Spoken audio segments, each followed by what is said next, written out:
Hola, buenos días. Soy Rubén Castells, técnico de museos del Ayuntamiento de Zaragoza, y os doy la bienvenida a una nueva conexión AVE Museo que realizamos hoy desde el Museo del Puerto Fluvial y que la realizamos con motivo de la celebración del Día Internacional de los Museos. Hoy, 18 de mayo, es una fecha significativa para todos los museos del mundo y esta es una de las actividades que realizamos dentro de nuestro completo programa que se extenderá hasta el próximo fin de semana. Como decía, para quienes os estéis preguntando qué consiste la conexión AVE Museo, os lo explico brevemente. AVE Museo es esto mismo que estáis viendo, una emisión en directo en Instagram que nos permite conectar dos museos romanos que se encuentran en dos ciudades diferentes. Esto nos permite saludarnos, conversar, pero tenemos también el objeto de poder enseñar también y comparar algunos de los contenidos que tenemos en las exposiciones permanentes de los museos. Esta conexión, como digo, con motivo del 18 de mayo del Día Internacional de los Museos, hemos escogido que desde el Museo del Puerto Fluvial de Caesar Augusta, museo que se engloba dentro de la ruta, conectar con el Museo de Oyaso en Irún, donde ya tenemos esperándonos a Joaquín. Ave Oyaso, Egunon, Joaquín, ¿qué tal estáis pasando el Día Internacional de los Museos? Hola, Egunon, ¿qué tal? ¿Todo bien? ¿El día ha arrancado bien esta ¿Me escucháis celebración? bien? Perfectamente, Joaquín. ¿Sí? ¿Vosotros ¿Me a nosotros escucháis? Vale, también? vale. ¿Sí? Os preguntaba que qué tal la celebración del Día Internacional de Un los poco Museos. entrecortado, pero bueno. A ver, vamos a ver si podemos mejorar un poquito.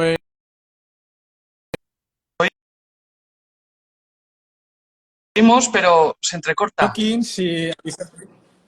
Sí, te preguntaba si habéis empezado bien el Día Internacional de los Museos. Ah, sí, genial, genial. Está viniendo muchísima gente. De antes teníamos grupos escolares y va muy bien. Ahora, bueno, hemos evitado un poco así que haya aquí un poco de trajín, pero vaya, muy bien. Sí, sí, sí. La verdad, nosotros también, ahora mientras estamos hablando también por detrás de la cámara, están pasando numeroso público que ha venido al puerto también, o sea que contentos, muy contentos. Muy bien, pues si os parece Me alegro. comenzamos un poquito con los Claro, contenidos, con lo que queremos explicarles hoy a los compañeros. Bueno, eso es. recuerdo que abrimos la emisión en directo también a vuestra participación. Todos aquellos que nos estéis Ujú. escuchando, si a raíz de las explicaciones que vamos a realizar de los contenidos os surge alguna duda o tenéis algún tema sobre el que queréis que profundicemos, pues os podéis lanzar vuestras preguntas a través de la emisión en directo de Instagram y al final de la misma intentaremos responderlas. Bien, bueno, un poco por introducir, por hacer la presentación, como decía, nos encontramos en el Museo del Puerto Fluvial de Caesar Augusta. Y por explicar los orígenes de este museo nos tenemos que remontar a finales de los años 80, concretamente entre el año 89 y el año 91, que es cuando, a raíz de una remodelación urbanística que se produjo en Zaragoza, en el entorno del Aseo, se descubrieron restos de época romana y se realizaron las excavaciones correspondientes que permitieron descubrir los restos arqueológicos que ahora os vamos a presentar. Estos restos, que fue un descubrimiento lógicamente inesperado o desconocido hasta ese momento, no se pensó en una musealización inmediata de los mismos, no estaba planificada. Entonces, lo que sí que se estableció fue legalmente la protección, la obligación de proteger esos restos, y a pesar de que luego se construyeron un bloque de viviendas encima, además un bloque de titularidad municipal también, los restos permanecieron conservados en el sótano. Es por esto por lo que también, si en algún momento me veis un poquito medio en penumbra o algo, bueno, estamos en un sótano a 5 o 6 metros de profundidad de lo que es el suelo de la calle, por lo tanto es la ubicación real de estos restos. Una vez que se realizó esa protección, no fue hasta años más tarde, hasta el año 2000, cuando se pudo abordar su musealización y que estuvieran abiertos al público. Y es desde entonces cuando podemos disfrutar de este Museo del Puerto Fluvial abierto a todos los visitantes. La historia de cómo aparecen los museos, de cómo se originan, a veces es peculiar. Por vuestra parte, Oyaso, también tenéis una historia, ¿no?, que da lugar al museo. Sí, sí, sí, eso es. Bueno, aquí también, mira, casual, el puerto se encontró en los años 90. entre el año 93 y 98 se hicieron, bueno, aquí varias remodelaciones urbanas.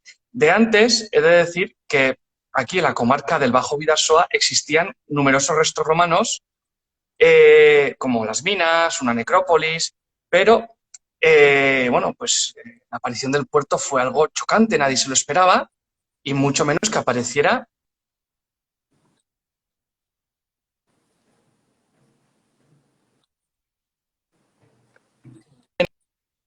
de, de lo que sería el puerto.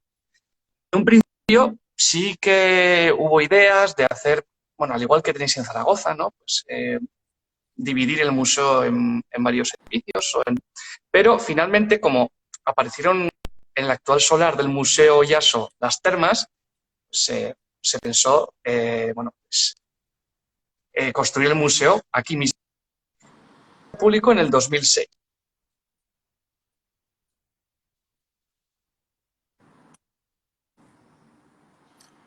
Muy bien, pues la verdad es que Juan Parejos en el...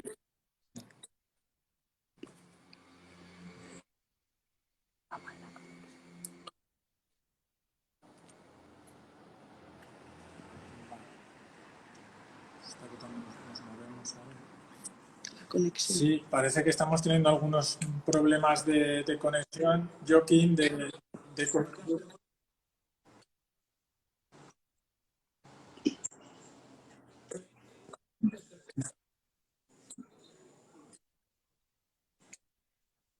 ¿Sí? ¿Rubén? ¿Rubén? ¿Me escucháis? Sí, Vaya. Joaquín, sí, sí, lo que pasa es que ¿Sí? estamos teniendo algunos problemas de conexión, de cobertura, fundamentalmente. Entonces, Las cosas del continúa directo. con tus explicaciones a ver si conseguimos mejorarla. Y es lo que hablamos, de estar en los sótanos Bien. también, pues lógicamente estar en el subsuelo puede conllevar estas complicaciones. Pero a ver si conseguimos solventarlas y continúa explicándonos esos restos aparecidos en la zona del puerto.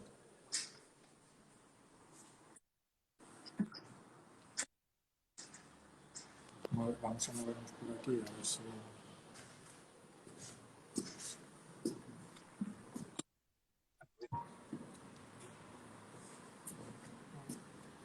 Sí, continuaré entonces. Continúa, Joaquín. Sí, de acuerdo. Bien, pues si me acompañáis para aquí, aquí conservamos, como decía, los restos orgánicos aparecidos en el puerto. El museo es pequeño, pero es especial porque tenemos estos restos orgánicos que es dificilísimo que restos que hayan pasado 2000 años y que hayan sobrevivido estos restos. Como he dicho, eso ha sido posible gracias a que el terreno que pisamos hoy en día en la comarca del Bajo Bidasoa, sobre todo en esta zona de Irún, está saturadísima de agua, ¿sí? Por lo tanto, bueno, pues la degradación de esos restos orgánicos ha sido bastante más lenta que en condiciones pues como las que podéis encontrar en Zaragoza, por ejemplo, ¿sí? Aquí, por ejemplo, tenemos los restos, parte de las estructuras de lo que sería el puerto, ¿sí? Parte de las estructuras de lo que sería el puerto, o sea, estas estructuras de madera. Claro, pues para Son poder espectaculares, conservarlas y Joaquín. mostrarlas al público, se ha realizado, bueno, pues un proceso de liofilización, perdón, no sé si lo he dicho bien, sí.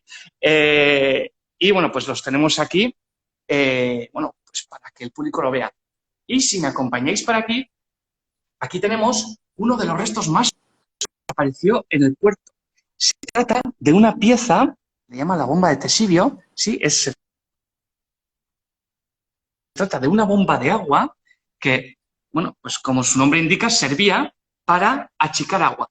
Sería alguna especie de bueno, una máquina que, una bomba que iría bien en algún barco o, bueno, estaría pues en algún edificio que estuviese en el puerto y que tendiese a, bueno, inundarse, ¿sí? Por supuesto, también, bueno, se han conservado, se han recuperado muchísimas cerámicas, esta sigilata tan característica del Imperio Romano, ¿sí? Que aquí también, bueno, la hemos recogido, bueno, bastante, ¿sí? Sigilata, sobre todo de los primeros segundos después de Cristo, los restos que encontramos época del Principado, ¿sí? Los 2 primeros siglos después de la era. Por supuesto, también tenemos recipientes para transportar aceites, vinos, salazones, junto con otras piezas también de madera que servían, bueno, en este caso de tapones, ¿sí?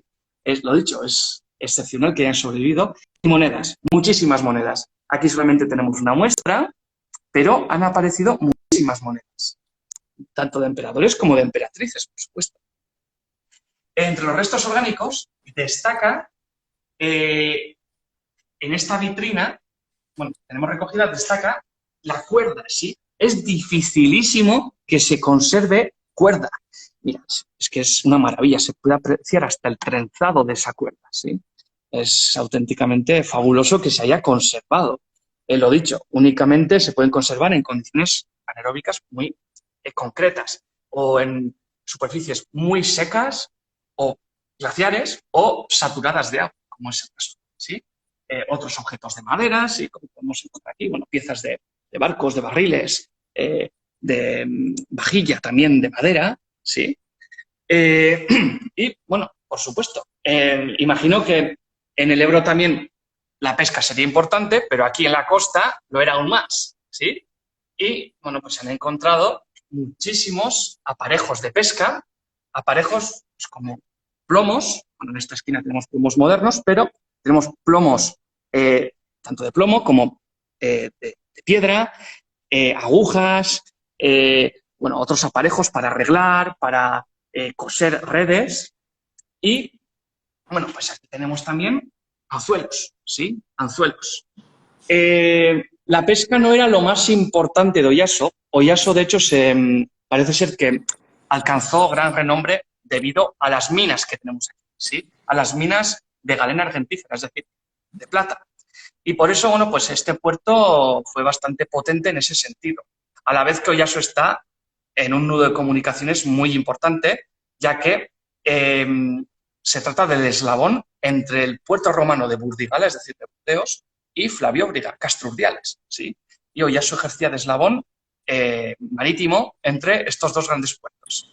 Bien, mientras nos vamos a la sala Oyaso, te cedo la palabra, Rubén, para que nos expliques algunas cositas más de vuestro puerto fluvial. Perfecto, perfecto, porque, bueno, la verdad es que son espectaculares los restos que habéis conseguido conservar en Oyaso y que han aparecido en esas excavaciones. Son espectaculares, como digo. Aquí, porque nos ubiquemos, los elementos más importantes que se pueden visualizar en el Museo del Puerto son restos arqueológicos inmuebles, porque estamos en una zona que es justo la que estaba más cercana al Ebro.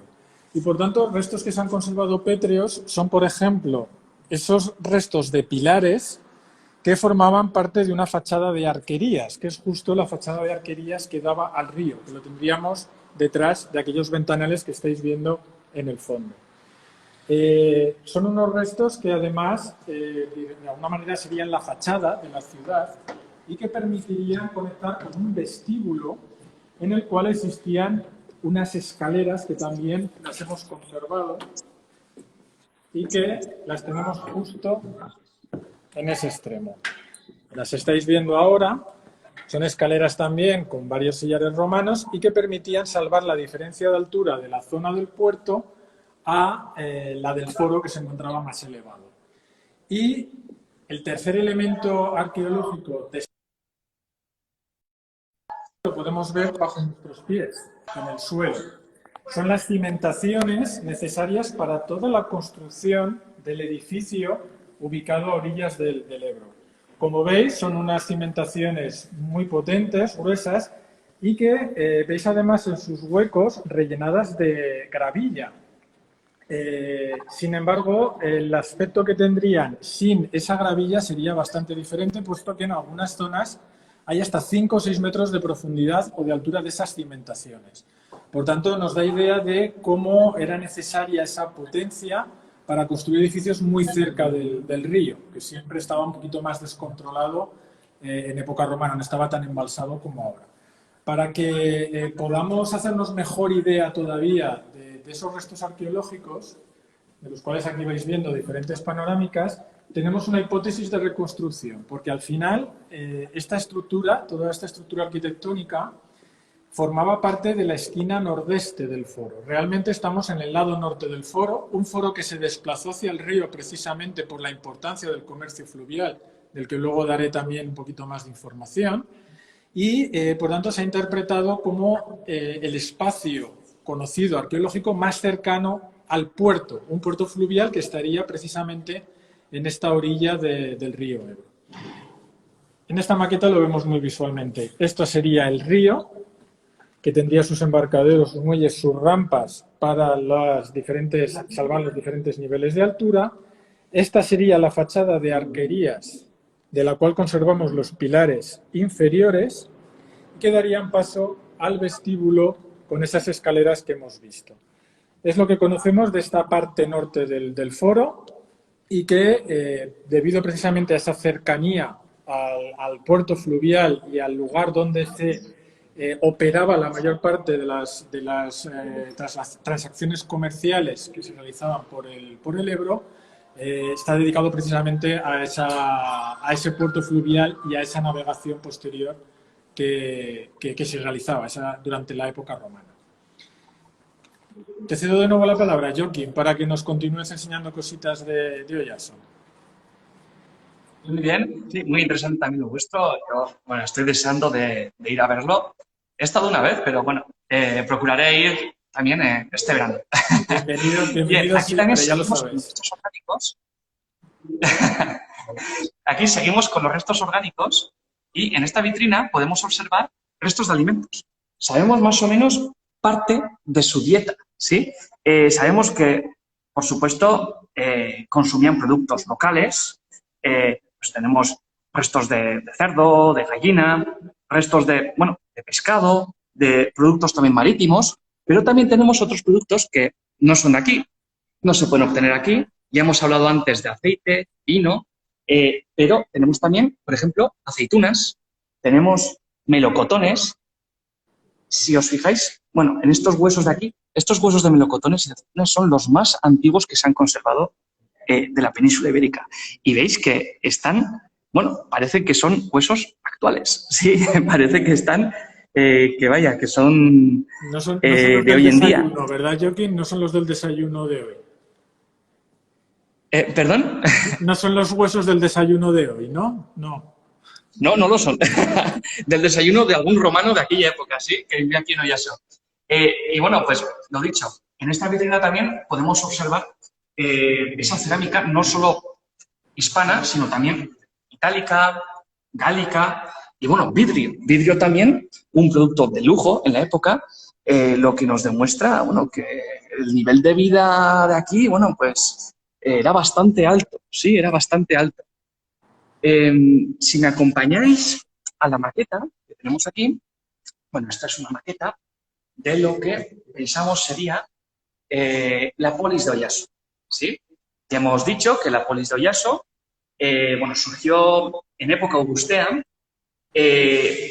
bueno, debido especialmente a las minas que tenemos alrededor, pero también, bueno, está ubicado en un punto estratégico, ¿sí? Tanto si miramos hacia el mar como si miramos tierra adentro, ya que aquí también terminaba la calzada Tarragona-Oyaso, Tarraco-Oyaso, ¿sí?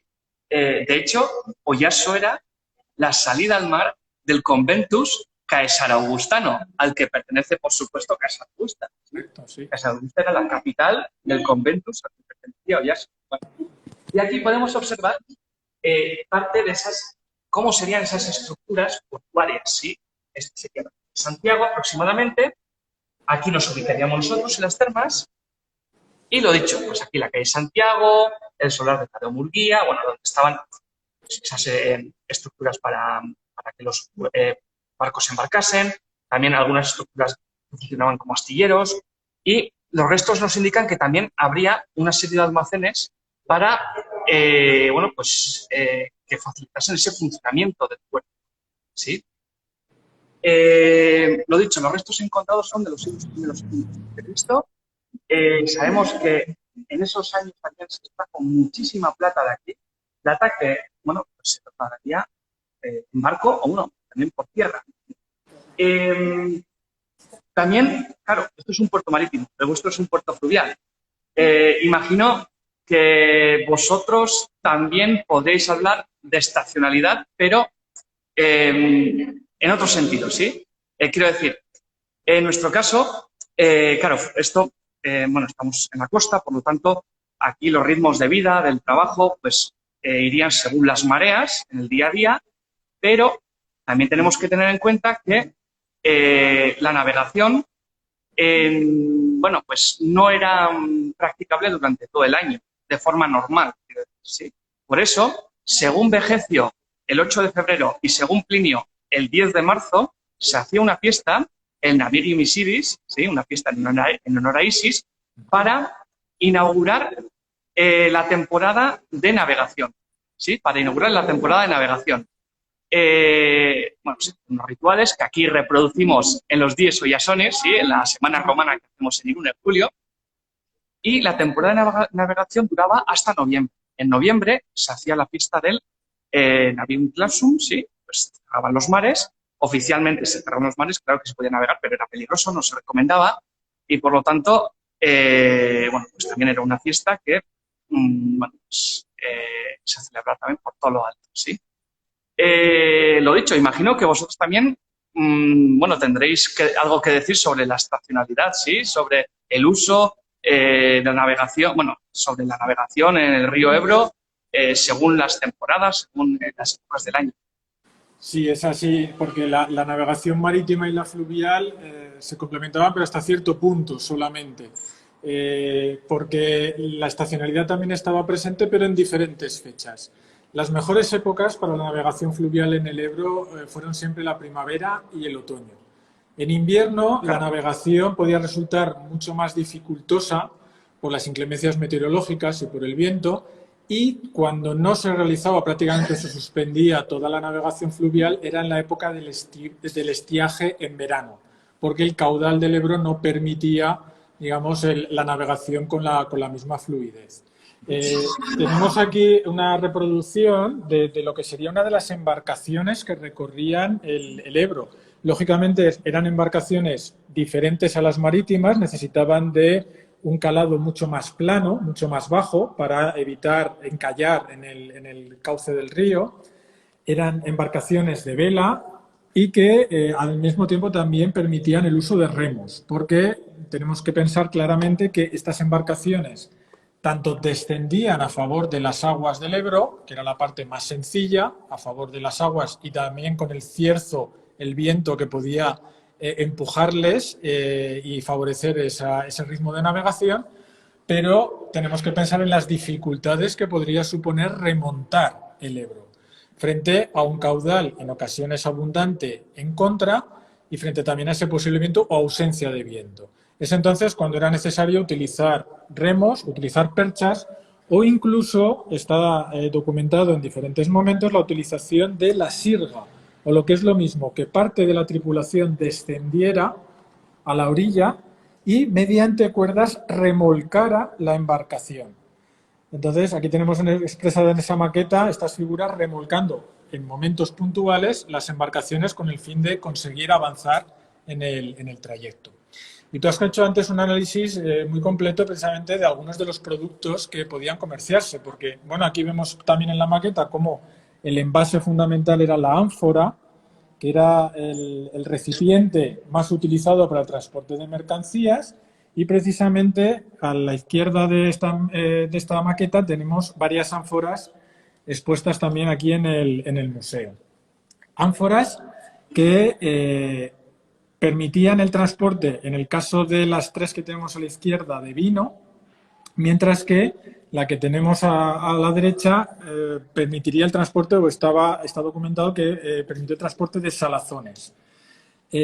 Lógicamente, el CAE Zaragoza, que como tú muy bien has dicho, era la capital de un convento extensísimo, tan extenso que la actual Irún estaba incluida dentro de su territorio, pues era también el centro por el cual pasaban muchas de esas mercancías y el Ebro la vía principal por la cual se comerciaban. Lógicamente había productos que se importaban al valle del Ebro estamos hablando de cerámica itálica, estamos hablando también de vino itálico, estamos hablando, por ejemplo, también de materiales constructivos decorativos, de diferentes mármoles y elementos constructivos que venían también y que tenemos documentados de todo el arco mediterráneo. En otros museos de la Ruta de Caesar Augusta, como el Foro o el Teatro, que se pueden visitar también en Zaragoza, podemos ver ejemplos de mármoles que, ya digo, vienen de Italia, de Grecia, de Turquía, del norte de África. Todos acabaron también en Caesar Augusta en diferentes edificaciones y es lo más lógico pensar que fue el Ebro precisamente la vía de entrada de ellos. Pero a su vez, como digo, el Ebro permite ese viaje de ida y vuelta y desde el valle se exportaban también muchos productos hacia el Mediterráneo. Estamos hablando también de cerámica, que así como se importaba, también se exportaba. Y a través del Ebro circuló, por ejemplo, la cerámica de Tricio, de origen riojano, y que pasaría por Caesar Augusta. Pero estamos hablando también de la lana, puesto que el ganado se encontraba en el valle. Estamos hablando del cereal y desde el Valle del Ebro el cultivo de cereal salía cereal hacia el Mediterráneo también y hacia otros territorios. Y estamos hablando incluso de la madera del Pirineo, que descendía también a través de diferentes vías fluviales mediante navatas o almadías y que continuaba luego su viaje a través del Ebro. Por tanto, por mucho comercio que existiera también en Caesar Augusta y que siempre se ha hablado de que era un enclave estratégico desde el punto de vista terrestre y que muchas de las calzadas romanas luego se organizaron precisamente para que fuera Caesar Augusta el punto por el que pasaban, seguimos pensando que el Ebro era la principal vía comercial. Y por eso la importancia que damos también a ese tema dentro de la exposición que tenemos en el Museo del Puerto. Bien, no sé si queréis comentar algún tema más, Joaquín, o podemos dar paso si ha habido alguna pregunta de las personas que nos han estado siguiendo en el directo, pues a lo mejor nos atrevemos a responder alguna. Sí, por mí sin problema. ¿Sí? Pues, a ver, voy a consultar si tenemos alguna pregunta.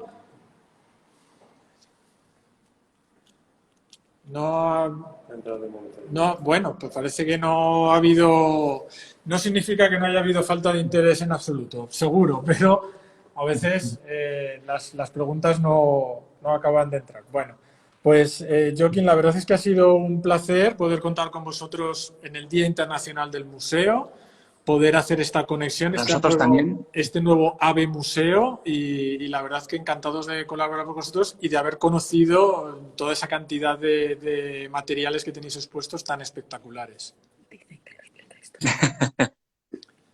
Sí, igualmente, para nosotros también ha sido un auténtico placer. Muchas gracias por la invitación. Yo creo que, bueno, los que nos hayan visto, los que nos verán, sí, en el vídeo, bueno, seguro que si no conocen el puerto fluvial de Caesar Augusta o el Museo Yasso, seguro que ahora tienen cierta curiosidad por visitarnos. Y nada, hasta cuando queráis. Muy bien. Espera, yo un momento, justo ahora, mira, hemos nombrado otra vez las preguntas, claro, la gente que a lo mejor se ha incorporado tarde y no sabía. Nos acaban de entrar dos, me comentan. ¿Cuál sería la...? Una es para el Museo de Oyaso y nos preguntan qué tipo de mercancías llegaban a Oyaso. Sí, por supuesto. Bueno, ya hemos dicho que Oyaso era el centro de un importante distrito minero. Sí, por lo tanto, de aquí sobre todo salía plata. Sí, bueno, cadena argentífera. También otros productos como salazones o otros productos, pues como podría ser, bueno, pues, alimentos, ¿sí?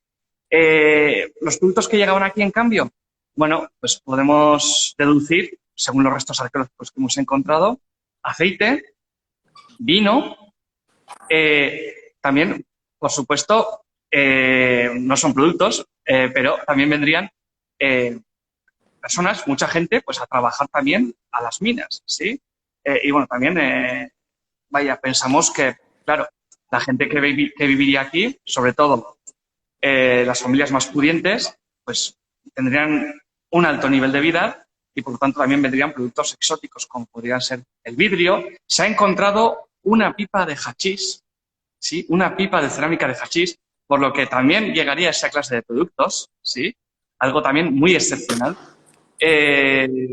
Y sí, bueno, no sé, lo dicho, es un museo pequeño, pero las piezas que tenemos nos cuentan muchísimas cosas, muchísimas anécdotas de este estilo. La Que, bueno, siguiente, necesitaría toda una hora todavía para hablar de todo. la siguiente pregunta, que es para los dos museos, es si se sigue excavando en ambos lugares. Uy, aquí respondo yo primero, Joaquín, si no te importa. Dentro del Museo del Puerto como tal ya no se continúa realizando excavación, se completó en su día toda la superficie que había para realizar excavación y por tanto se considera una excavación cerrada. Sí que se continúa en ocasiones trabajando en la documentación de los materiales que se extrajeron de esa excavación. Estamos hablando de una identificación, un siglado de los mismos, de la limpieza y del registro correspondiente, pero lo que siempre está abierto también es la investigación sobre esos materiales que nos permita seguir avanzando en el conocimiento del espacio, ¿no? Y lo que sí que ocurre es que, claro, el Museo del Puerto Fluvial es un rinconcito pequeñito de todo lo que fue CAE Zaragoza. ¿Eso qué significa? Que dentro del casco histórico de Zaragoza sí que continúa habiendo con cierta frecuencia excavaciones que permiten seguir conociendo la ciudad romana. Por tanto, no exactamente del puerto, pero sí en Casa Augusta, que al final se puede considerar casi como un yacimiento único, con diferentes espacios, pero un yacimiento único, sí que se continúa excavando y apareciendo sorpresas todavía de vez en cuando, sí. Sí, aquí de manera similar. Sí, aquí también, al igual que en Casa Augusta, se podría decir que el yacimiento de lo que era el puerto, bueno, ya está cerrado. Eso sí, se siguen analizando, catalogando, clasificando bueno, pues los restos que se han encontrado ahí, sí, pero se trataría de un yacimiento ya que está cerrado. Eso sí, también es verdad que aparecen, pues hay hallazgos casuales, sí. Irún no es Zaragoza, entonces, bueno, no es tan grande, no hay tantas intervenciones en el marco urbanístico, sí, pero sí que de vez en cuando aparecen algunos hallazgos casuales. Pero lo dicho, al igual que en el puerto fluvial, al igual que sucede con el puerto fluvial de Casa Augusta, aquí también el puerto romano, bueno, pues ya no se realizan las excavaciones. Ha entrado otra pregunta, en este caso para los museos de ruta, que es cómo afectaban las riadas del Ebro a los romanos. Pues les afectaba mucho, muchísimo, porque antes he hecho el comentario, hace 2000 años el Ebro era un río bastante diferente al actual. Sobre todo en la segunda mitad del siglo XX, el río Ebro fue un río progresivamente embalsado con diferentes obras de ingeniería que se realizaron a lo largo de todo su recorrido y, por tanto, aunque sigue siendo un río muy caudaloso en determinadas épocas del año, no tiene esa fuerza o es un río más controlado que en la antigüedad. Hace 2000 años, incluso el trazado que tenía, la entrada que tenía hacia Caesar Augusta era un recorrido diferente al que existe hoy en día. Ha habido varios galachos que se han creado en los últimos cientos de años y, por tanto, era un río que se descontrolaba o que se desbordaba con mucha más frecuencia. Por tanto, los romanos pretendieron hacer construcciones protegiéndose de eso también. De hecho, en este museo, aunque no lo hemos enseñado, no lo hemos destacado, pero existe una construcción, un muro que está reforzado y que presumiblemente formaba parte de una contención frente al río. Se han localizado también en una zona muy cercana miles de ánforas, bueno, cerca de 1000 ánforas que estaban insertas en el subsuelo para actuar a modo de drenaje también del terreno para que permitiera su mejor asentamiento y la posibilidad de construir sobre él. E incluso en la construcción del foro, de ese gran foro de Caesar Augusta, hubo una actuación previa de elevación del nivel del suelo. Está documentado arqueológicamente que en algunas zonas se llegó a elevar hasta 6-7 metros de altura el nivel del suelo precedente, precisamente para obtener esa mayor protección frente al río y que cuando hubiera crecida no se vieran afectadas y destruidas las diferentes construcciones que ya habían realizado los romanos. Y vamos con la última pregunta, Qué bien. que es... no, perdón, no ha entrado una más. Es para el Museo de Oyaso, que es ¿de qué material está hecha la bomba de achique encontrada allí? Pues creo que es de bronce, sí, es de bronce, eso es. Es una pieza de bronce y lo dicho, es una pieza única, casi, ¿no? Se han encontrado muy pocas. Teníamos, bueno, está la sala Puerto, ahora nos tendríamos que trasladar, pero bueno, hay justo un grupo escolar, pero se han encontrado muy pocas en Occidente, sí, en 8 o 9 yacimientos aparte de este. Y sí, era de bronce. Y otra pregunta para Oyaso, que es de qué dimensiones, qué de dimensiones podría tener la ciudad. Bueno, eso ya, bueno, en esta maqueta, sí, en esta maqueta, bueno, pues es una reconstrucción, pero se piensa que tendría pues unas pocas hectáreas, sí, unas pocas hectáreas, muy pocas, comparada con Casa Augusta, por supuesto, bastante más pequeño, sí. Sería el asentamiento más grande de la costa vasca, de lo que hoy es la costa vasca, pero vaya, hoy en día nos parecería un pueblo pequeño. Es difícil a veces conocer, ya nos gustaría conocer con Claro. total exactitud y de manera completa las ciudades y los yacimientos. Tenemos a veces ese conocimiento parcial, pero yo creo que precisamente los museos ahí jugamos ese papel para que se conozcan mejor todo lo excavado. Al final somos museos, la mayoría los museos romanos, herederos de las excavaciones que se han realizado. Entonces el poder exponer luego estos materiales, restos arqueológicos inmuebles o materiales muebles tan interesantes como los que hay en Oyaso, pues bueno, es una labor en la que hay que continuar y con fechas como esta, como el Día Internacional de los Museos y actividades como esta conexión, pues yo creo que la promocionamos y llamamos a la gente para que visite. Yo creo que sí, ahora ya podemos concluir, Joaquín. La verdad es que al final, entre las preguntas, la gente se ha animado, con lo cual está muy bien. Y repito lo de antes, encantado de poder haber hecho esta conexión y conoceros un poquito más de cerca. Igualmente, nos tenéis aquí para lo que queráis y espero que este tipo de iniciativas, bueno, se repitan, ya que pienso que son muy enriquecedoras y dan más dinamismo, ¿no? a la difusión de los materiales que tenemos en los museos. Pues, oye, encantados y nos despedimos aquí. Muchas gracias, Joaquín. Es que ricasco. Vale. Bye, Zuei. Agur.